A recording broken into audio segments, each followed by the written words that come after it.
Assalamualaikum warahmatullahi wabarakatuh. Perkenalkan, nama saya Oktaviana dengan NIM 2511035362. Program Studi Administrasi Publik. Di sini saya akan menjelaskan tentang studi kasus yang kedua dengan tema paradoks organisasi, hakikat manusia, dan korupsi kultural. Masuk pada ringkasan kasus. Kasus ini terjadi di sebuah instansi pelayanan publik, di mana pimpinan menerapkan pendekatan kontrol ketat berbasis teori X. Douglas MC Gerger. Pegawai diawasi dengan CCTV, dibatasi istirahatnya, dan dituntut bekerja layaknya mesin. Namun, keterbatasan manusia diabaikan sehingga pegawai mengalami kelelahan mental dan menjadi aptis. Dalam kondisi ini munculnya praktik uang kopi yang kemudian dianggap wajar bahkan dibenarkan secara budaya.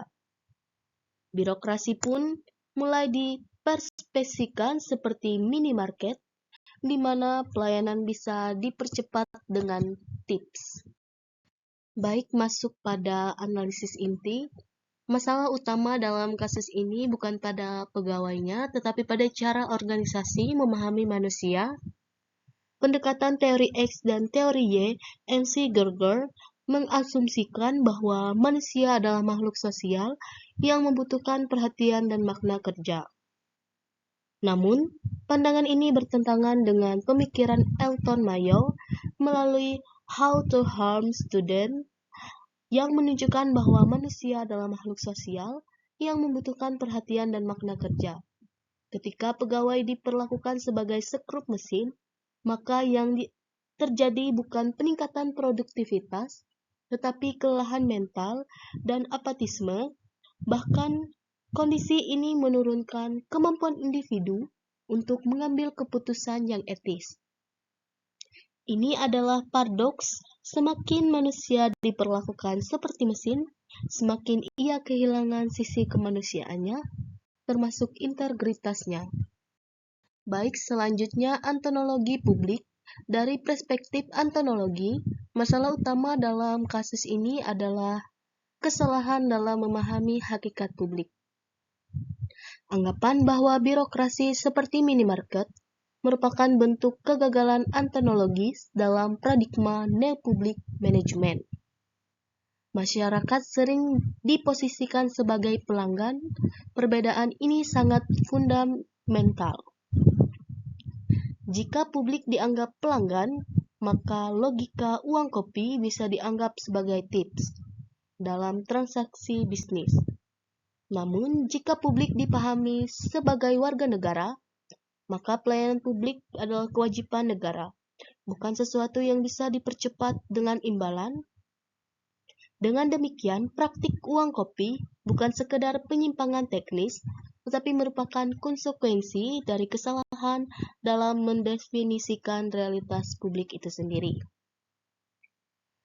Ketika warga negara diredukasi menjadi pelanggan, maka birokrasi kehilangan makna sebagai pelayanan publik dan berubah menjadi penyedia jasa yang transaksional. Baik, selanjutnya epistemologi. Dari perspektif epistemologi, pimpinan membuat kebijakan berdasarkan asumsi bukan pengetahuan. Mereka percaya bahwa pengawasan ketat akan meningkatkan kinerja tanpa mempertimbangkan bukti ilmiah tentang kebutuhan manusia dalam organisasi.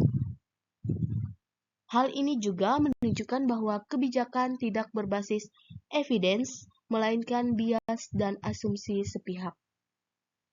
Kesalahan dalam cara mengetahui menghasilkan kesalahan dalam kebijakan. Kita masuk pada askologi. Dari sisi askologi, terjadi penggeseran nilai dalam organisasi. Nilai pelayanan publik seharusnya adalah keadilan, integritas, dan kepentingan umum. Namun dalam kasus ini, yang muncul justru pragmatisme. Pelayanan bisa dipercepat dengan uang. Kerja dilakukan sekedar bertahan.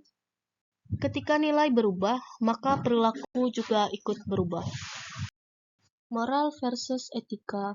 Pembenaran terhadap uang kopi harus dikritik secara tegas. Secara moralitas budaya, pemberian bisa dianggap sopan.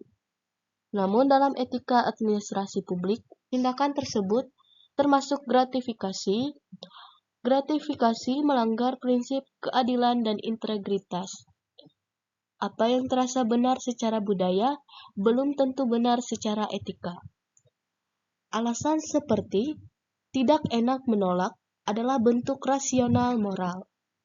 Ketika praktik ini terus terjadi, ia berubah menjadi korupsi kultural, di mana pelanggaran tidak lagi dianggap salah. Inilah titik paling berbahaya ketika korupsi tidak lagi terasa sebagai korupsi.